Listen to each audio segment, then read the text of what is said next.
How to change your password on Snapchat easily. Hello guys, in today's video I'm gonna show you how to change your password on Snapchat in less than 1 minute. So all what you have to do is just go to Snapchat. Now this is the home page, as you can see right here. Go to the top corner and click on your profile picture. Now it will take you to this page. Go to the top corner again and click on this little wheel option. Click on it and scroll down until you find the password option right here. Click on password, and now you can set a new password from here, as you can see.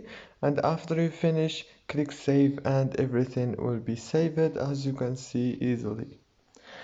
It's very easy, and I hope this video was helpful. Please don't forget to like and subscribe. Thank you so much for watching.